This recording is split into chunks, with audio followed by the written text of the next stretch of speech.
is cooking.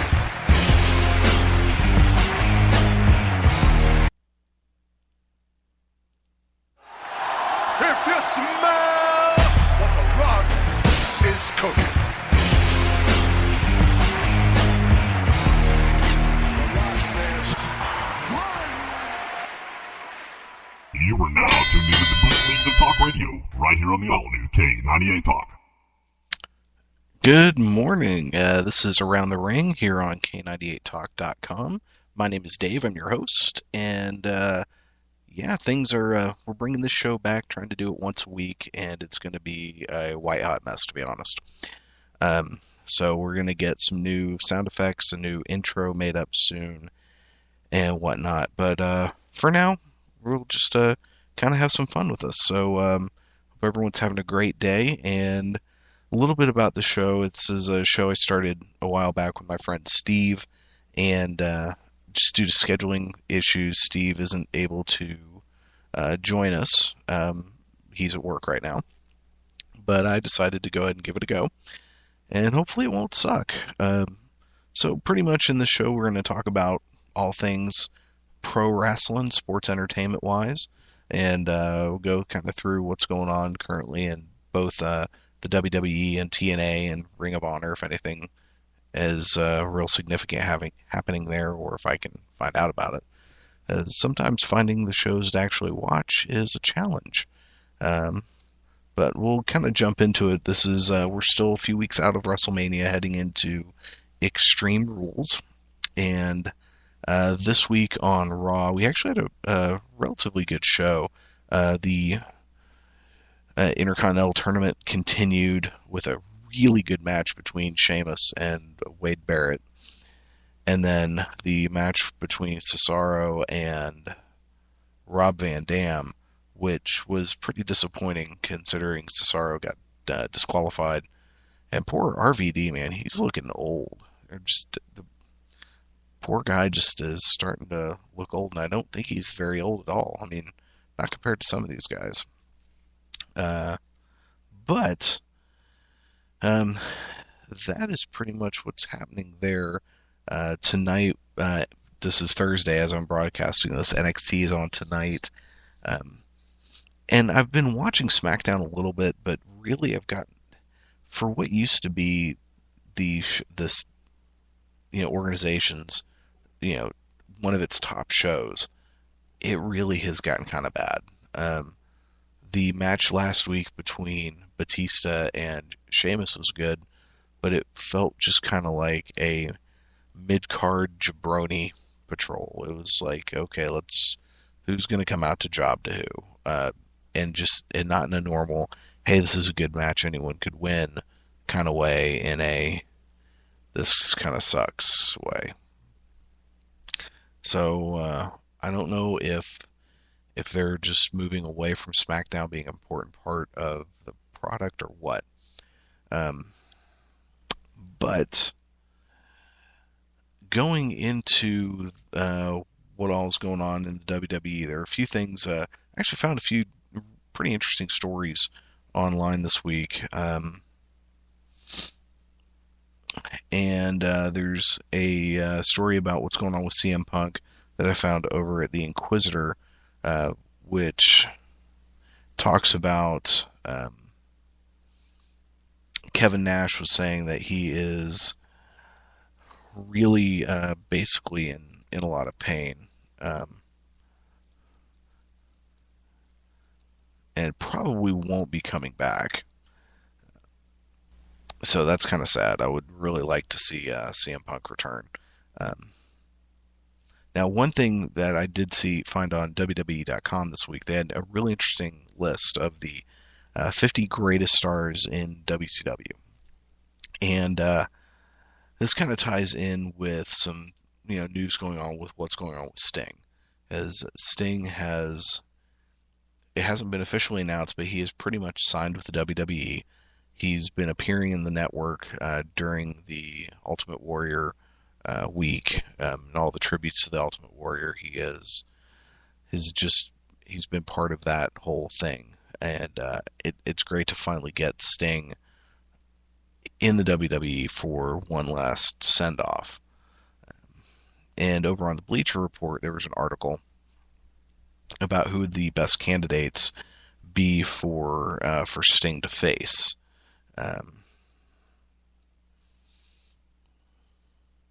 And so let's kind of go through this. So there's always been talk about him facing The Undertaker, and that's one of the main reasons why he's coming to the WWE. Well, considering The Undertaker's match at WrestleMania and how he just wasn't his old self, it looks like that is probably not going to be the best option because let's be honest, it wouldn't be a very good match.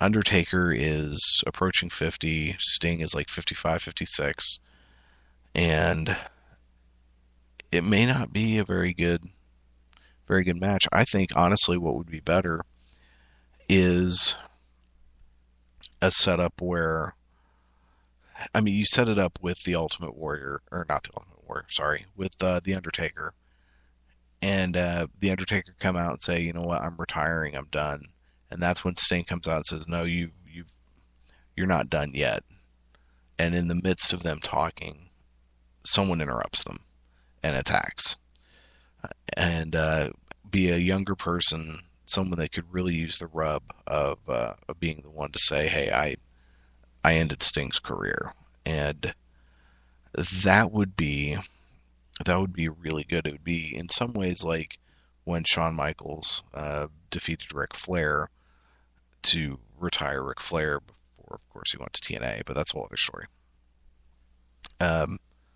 Now, if it ends up being The Undertaker, if they both work really hard, it still could be a worthwhile match. It would be the easiest to book. And I'm actually kind of going along with what the Bleacher Report here suggests. Another option would be Roman Reigns. Now, that would be fantastic because Roman Reigns is awesome, and he's going to be one of the just big superstars of the future. It would be a little hard to book this one at the moment, considering Roman Reigns part of the Shield and a babyface. So him coming in and taking out Sting wouldn't make a whole lot of sense. Then we've got he could go against Daniel Bryan, which actually I think would be good because Bryan could give him a great match. Bryan is pretty fantastic, and it would be kind of cool seeing Sting go up for the WWE World Heavyweight title, especially considering one of those belts is one he held on many occasions. One of the best options, and the one that probably makes the most sense, would be Bray Wyatt. Bray Wyatt is creepy as all get out. Have him come out with the Wyatt family, interrupt The Undertaker, and take out Sting, and that would be great. That would be a great bill. Bray Wyatt is fantastic. He's one of the best people on the mic right now, one of the best promos in the business, and that would be a huge push for him. You know, he could say, especially after in Extreme Rules, he's got to beat John Cena. So he beats Cena, then he could, beat Sting. He's already beat Daniel Bryan. So that would be fantastic. Those are the options that the Bleacher Report, or who actually wrote this? Dude named Ryan Dilbert. And it was a great little article there. Once I'm done with the show, I'm going to post the links to everything we talk about in the comment section, and also or in the description of the show. And also, if you hit up aroundthering.us later on today, I will get a post up there going over the things we talked about.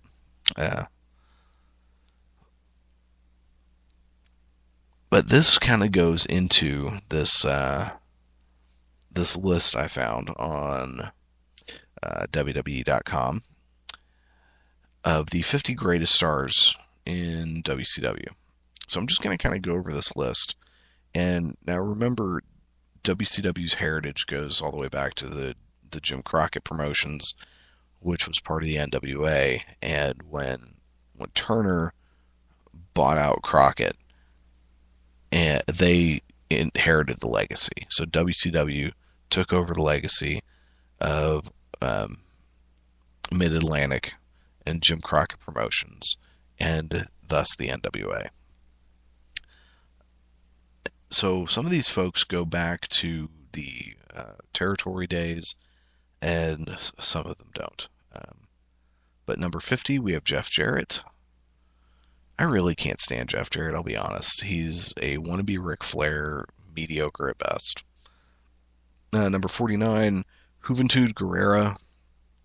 He was actually a lot of fun to watch. Number 48, Dennis Rodman. Whatever. Number 47, Meng, who is also known in WWE as Haku. He definitely belongs on there. Number 46, Larry Zbyszko. Number 45, Canyon, who I have to admit, I don't remember at all. And I was a huge WCW guy. Number 44, Bobby Eaton, one half of the Midnight Express. I completely agree with this. The Midnight Express, just as a tag team, should have been on here. Same with the Rock and Roll Express and the Road Warriors. Amazingly, the Road Warriors are not on this list, which is a shame. Number 43, Saturn, otherwise known as Perry Saturn. Yeah, Perry Saturn's awesome. He's just was never used right outside of ECW, I think. But number 42, Dustin Rhodes, i.e. Gold Dust. He is he's also really good, but amazingly, Dusty Rhodes, his dad, is not on this list, which is freaking strange. Number 41, Bret the Hitman Hart. Now, some of these people on here are the folks that came over from WWE, already established stars. Some of them, like the big guys, Bret Hart, Scott Hall, Kevin Nash, Hulk Hogan, Macho Man. I kind of have an issue with calling them WCW stars. I mean, they were huge. Obviously, Hulk Hogan, the NWO, huge as far as WCW is concerned. So, yeah, I guess I'll have to concede that they were important. But number 40, Kevin Sullivan. Number 39, Kurt Hennig. Kurt Hennig had an interesting career. He only came into WCW really prominently during the whole NWO thing. And he had been, before becoming Mr. Perfect, he had been one of the last AWA world champions. And he was one of the best wrestlers in the world, and the fact that he never got anything higher than the number 2 belt in either the WWE or WCW was kind of a crime, in my opinion. Number 38, Michael P.S. Hayes. He absolutely belongs on this list. Number 37, Cactus Jack. Number 36, the Ultimo Dragon. When they brought him in during the whole Cruiserweight division, those matches were amazing to watch. Those were some of the best in-ring things I'd ever seen. So that, he was a good one. Number 35, Lord Steven Regal. Number 34, Conan, who never went anywhere after WCW folded. He never got a shot in WWE that I know of, which is kind of sad. Number 33, Terry Funk, another one. Number 32, Lance Storm. I remember Storm mostly from his days in ECW. He was a fantastic tag team with Just Incredible. He was another guy that, for whatever reason, outside of ECW, just never really caught on. Never got the push or the reaction from crowds that I thought he deserved, because he was fantastic. Number 31, the Great Muta. That guy was, his green spit, that was always awesome. Number 30 was Raven. Number 29, Billy Kidman. Number 28, Buff Bagwell. And Buff Bagwell was absolutely a WCW product. Very much in the mold of Lex Luger. He actually had some pretty good high-flying abilities until he was in an accident, and then things were never quite the same after that. Number 27, Chris Jericho. Now, I probably would have put him higher, but part of that is a lot of Chris Jericho's major fame didn't come until he showed up in WWE. Because for whatever reason, Eric Bischoff just would not let Chris Jericho get to that next level in WCW. And so when WWE signed him and he went over, they introduced him with, going against The Rock, which that is a hell of a way to come into your company. Put him up against one of your biggest all-time stars. Number 26, Rick Rude. I would have put him a little bit higher. Rick Rude was actually won the WCW World International Championship, which was when Ric Flair left WCW, when he was fired, I want to say it was in 91, he took the big gold belt with him. And the big gold belt at the time represented the NWA World Heavyweight title and the WCW World Heavyweight title. WCW was still part of the NWA, but they were in the process of separating. So he took the belt with him because of an argument over money. Eventually it was sent back. There was court lawsuits, yada yada. Ric Flair sent it back. WCW reintroduced it, but as the International World Heavyweight Championship, as it basically is a second world title. It eventually was merged with the World Heavyweight title, and the big gold belt was the primary belt used. Rick Rude won the international version at one point, and Rick Rude was a former WCCW World Class Championship Wrestling World Champion, and he was also an Intercontinental Champion in WWE, if I'm not mistaken. Had a great run against the Ultimate Warrior, and was one of those guys that probably should have been, bigger than he was, but he was fantastic. And I'd actually have to look it up to see if he's in the WWE Hall of Fame yet. If he's not, he needs to be. Number 25, Eric Bischoff. In a lot of ways, Eric should be higher on this list because he was so instrumental in turning things around for WCW, and then subsequently the fall of WCW. Number 24, Ricky the Dragon Steamboat. I would have put him a little bit higher as well. Ricky Steamboat was, obviously, he's best known for his incredible match against Randy Savage at WrestleMania 3. But in WCW, he was a world champion. He had one of the greatest feuds against Ric Flair. And I think Flair has even said he was one of Flair's greatest opponents.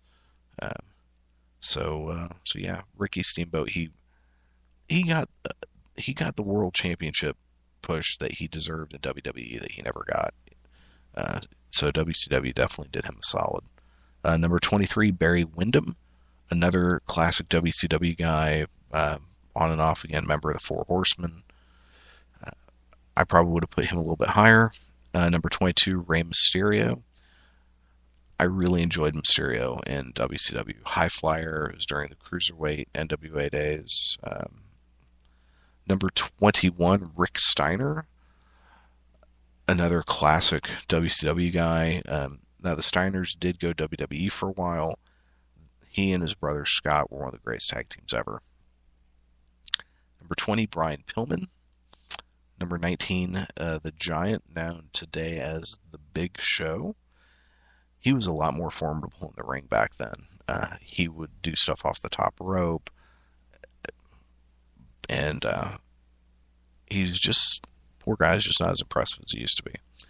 Number 18, Eddie Guerrero. Also, he really did get a chance to flourish. He and Chris Benoit really were allowed to shine in WWE amazingly because they came in straight up as WCW guys. And WWE has had a history of bringing in folks from other federations and completely changing their gimmicks. And during those Monday Night Wars, Chris Jericho, Eddie Guerrero, Benoit, Dean Malenko, The Big Show to some extent. I mean, they did change his name, but he originally came in under the name Paul White, which is his actual name. They brought in these guys, and I think part of it was they wanted to show, hey, we bought up the WCW guys. instead of just trying to make them their own, which they do now a lot. Oh God, what's his name? El Generico. Case in point, he's like an up and coming dude, and I've forgotten his name, but they completely changed his gimmick and gave him a new name, which is sad, and which is why they'll probably, I mean, for multiple reasons, they'll probably never bring in AJ Styles, unfortunately. But if they did, they would probably try to give him a new gimmick, which is ridiculous. Because I'm sorry, WWE, you may have won the Monday Night Wars, but you don't always know what's best. All right, number 17, Arn Anderson. He is someone I definitely would have put higher on the list. Number 16, Ron Simmons, the first African American to win a world championship in pro wrestling history. I would have put him a little bit higher. Number 15, Stunning Steve Austin. He did have a pretty good run in WCW. He really didn't pick up steam, though, until ECW and then obviously in the WWE. Number 14, Sid. I would have put him way farther down on the list. Sid was a guy who, Sid came in, he was huge, he looked great, give some power bombs, a few choke slams, and that's it. And that's all you wanted to do with the guy. Paul Heyman used him best because they used him sparingly. Number 13, Dean Malenko, definitely belongs in this list. He and Chris Jericho and Eddie Guerrero and Benoit had sets of phenomenal matches. Number 12, Scott Hall. I would have put him higher on the list because honestly, it was him showing up and saying, "You know who I am, but you don't know why I'm here." That really changed things. All right, number 11 is Big Van Vader. Number 10, Scott Steiner. Big Papa Pump. I guess I can see him being in the top 10. Number 9, Randy Macho Man Savage. He's just, he played a pretty big role in some storylines and whatnot during the 90s in WCW. But let's be completely honest. People remember the Macho Man for the WWE. So, and putting him over someone like, a Barry Windham or a Dean Malenko or even Scott Hall, because Scott Hall was a whole lot more important to the success of WCW than Randy Savage was. Number 8, Booker T. I could not agree more with having him in there. Number 7, the total package Lex Luger. Another guy, he did some time in WWE, never really got anywhere. Former WCW World Champion. Number 6, Diamond Dallas Page. I probably would have put him actually at number 5. Because when you really think about, especially in the era of post Turner taking over, DDP is one of the few stars that WCW ever created. They had potential stars, but they never made them stars. Chris Jericho, Benoit, Rey Mysterio, Eddie Guerrero, The Big Show. Those guys Big Show was pretty big in WCW, but those guys became stars in WWE, and they were just never given the chance. DDP, probably partially because he's friends with Eric Bischoff, but DDP was able to really become a huge star. One of the biggest guys. Number 5, Kevin Nash. See, I would have put Kevin Nash at number 10. I would have put him above Scott Steiner, put him at number 9. Maybe, I'm not sure how I would change that list, but number 4, Goldberg. I probably would have put him at number 3 because he was huge. Number 3 is Hulk Hogan, specifically Hollywood Hulk Hogan. Yeah, his change when he went from Hulkamania to Hollywood Hogan was huge. That was just so iconic. It was unbelievable. Number 2, Ric Flair.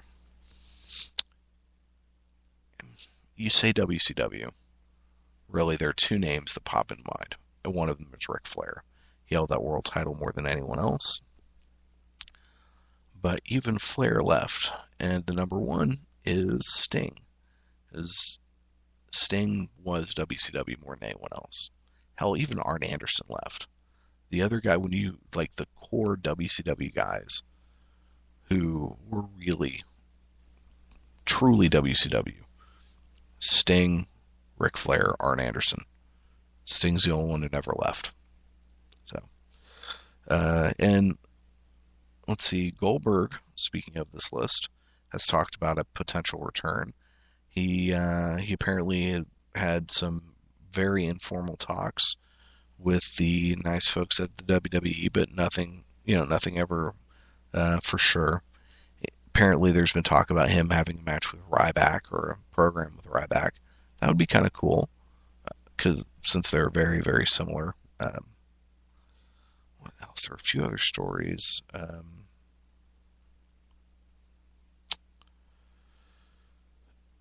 Well, that's kind of it on that. Nothing else I really want to jump into, because there was a whole opinion piece about whether or not their heels and faces still exist, but I'll get into that some other time. And then there's the Bleacher Report, and Jim Ross also talked about long-term possibilities for Daniel Bryan as world champion. And I'm hoping they keep the belt on him for quite a while. I would actually like to see him at least through SummerSlam, if not, all the way through until Royal Rumble or until WrestleMania next year. I think that would be great. One thing that I think Daniel Bryan as a champion, and to some extent Eric Young over in TNA kind of represent, is they're kind of an allegory for what's going on in the country, in that these are underdogs that have stood up against the man and through the will of the people, and shown those in power that they really don't have all the power. And I think that is great. And no one would probably ever think that you would have political and social allegory commentary in pro wrestling, but you do with Daniel Bryan.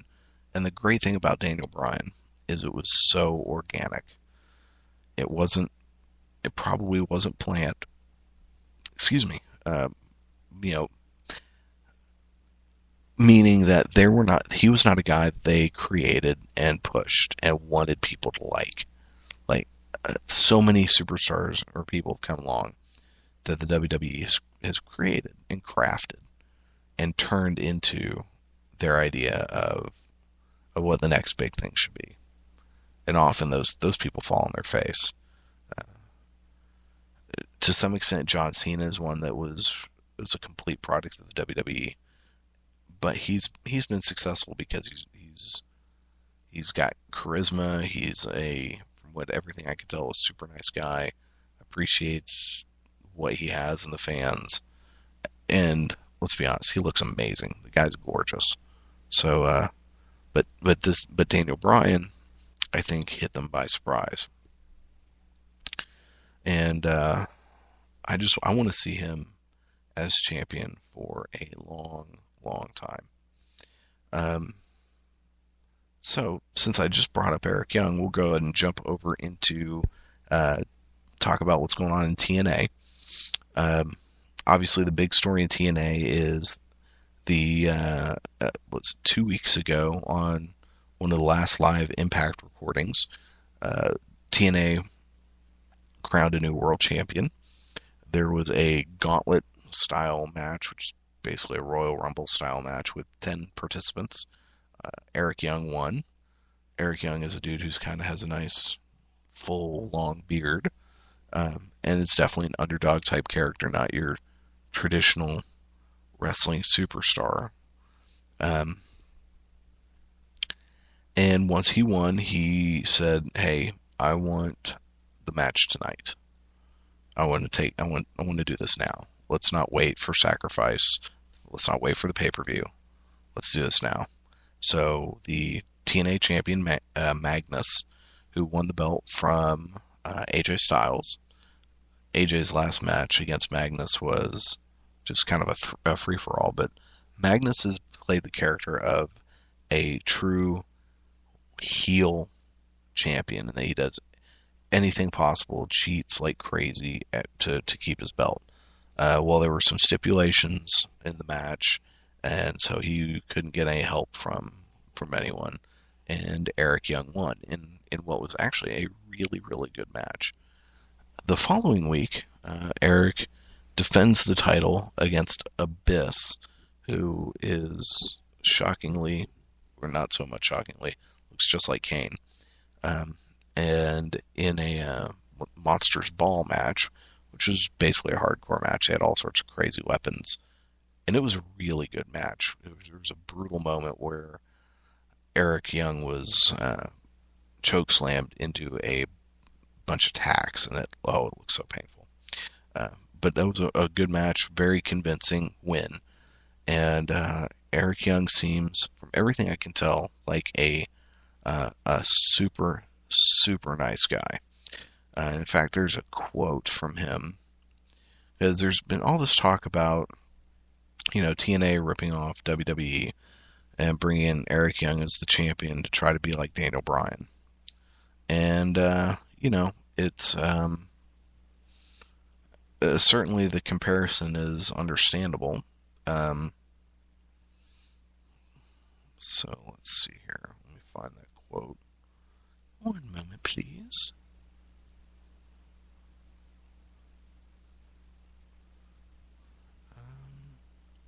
Excuse me.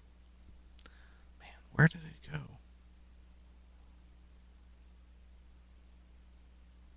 Okay, so this was I actually found this interview in a couple different places. But the question, I'm reading this right now from the Bleacher Report, which is really a good website for wrestling news.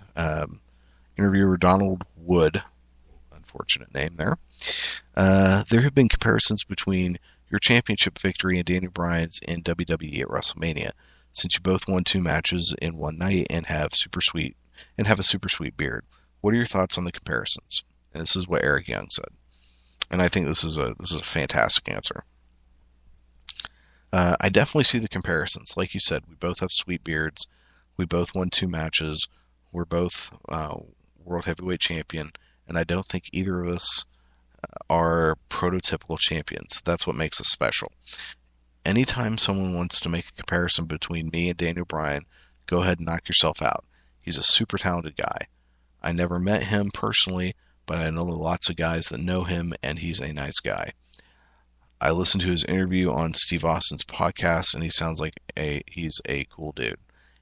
Anytime anyone wants to compare me to him, they can go right ahead.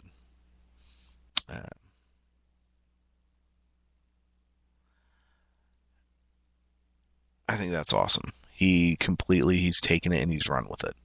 And I think he's really trying to bring some, for lack of a better term, honor, I guess, back to TNA, because TNA has become kind of a joke recently, especially anytime Dixie Carter gets on the mic. God, she's terrible. But with Eric Young, I hope also, kind of like WWE with Daniel Bryan, I really hope they keep the belt on him for a while, because he could be a really, really good long-term champion if they let him do it. Let's see here. Oh, but in relation to that, let's see here, WWE's reaction to the TNA storyline. And this is also from the Bleacher Reports. And here's a quote. Who actually said this? Okay.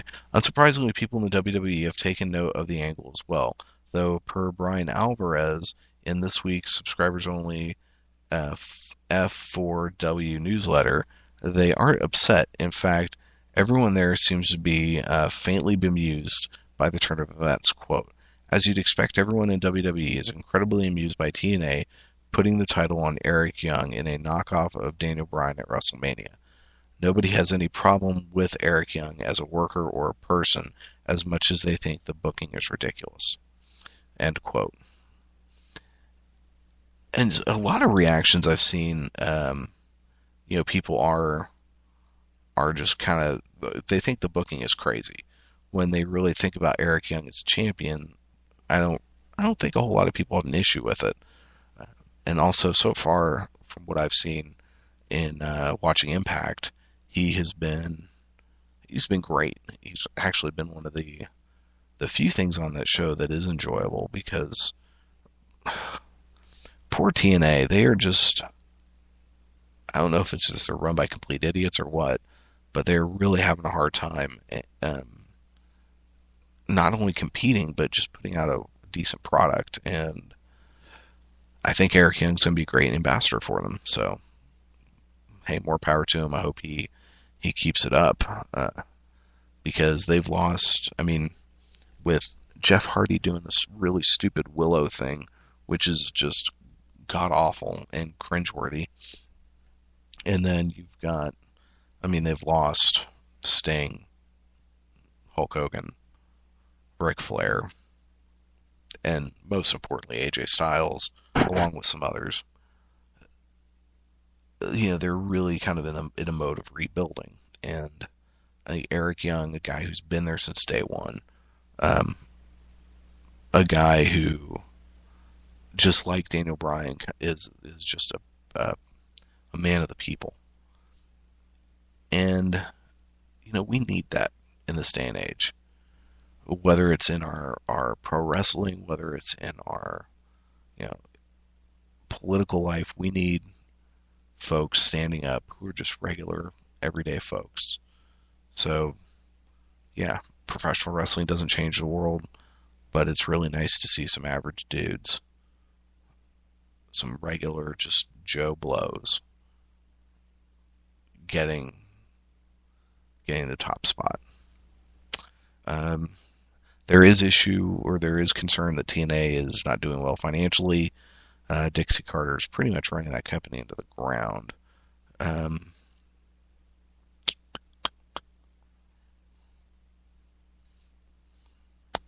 So that's about it. There was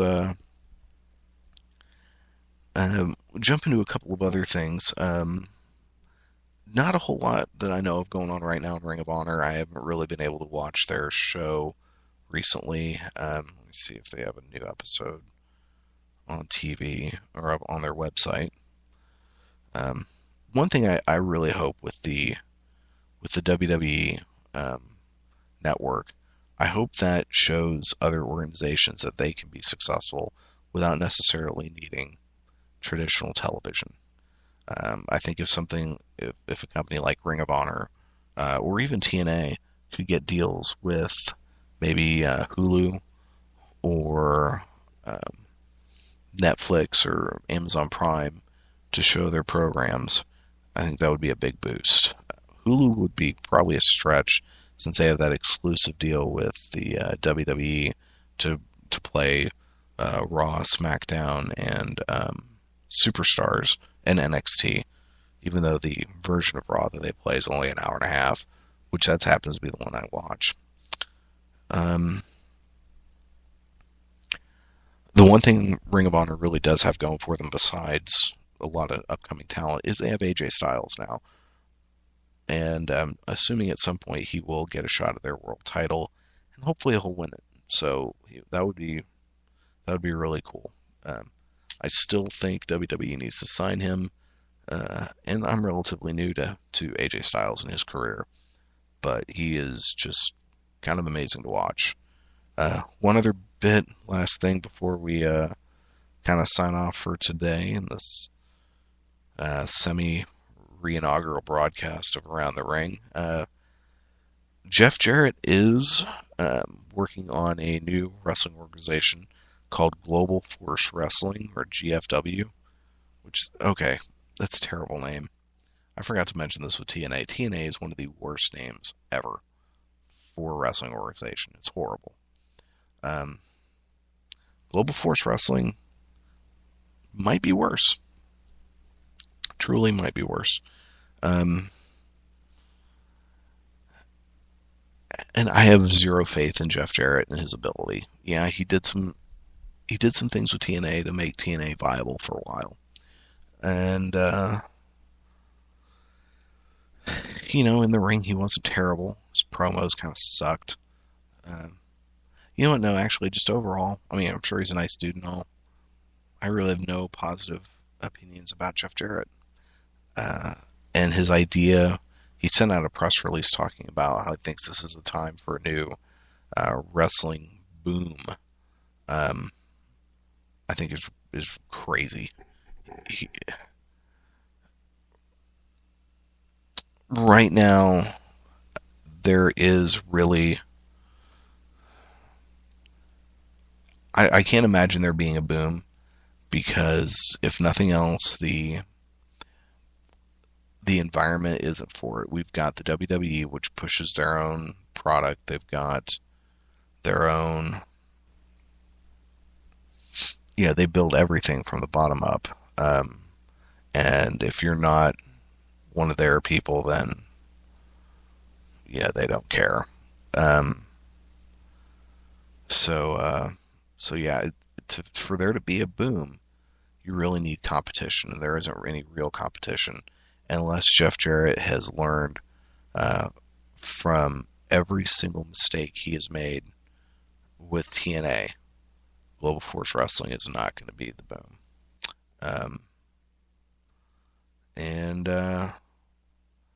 I think that's just about it. I think for today, next week I will try to do a better job of this actually making more sense, because obviously this has been a pretty bad mess. So we will, all goes well, we will be back next week, and hopefully it won't suck. So, hey, thanks everyone for listening in, and appreciate it, and hope everyone has a fantastic day. We're going to take you out with a little clip of the Nature Boy. Have a good day, everybody. Whether you like it or you don't like it, learn to love it, because it's the best. Speak big going today. You are now tuned into the Bush Leagues of Talk Radio, right here on the all-new K98 Talk.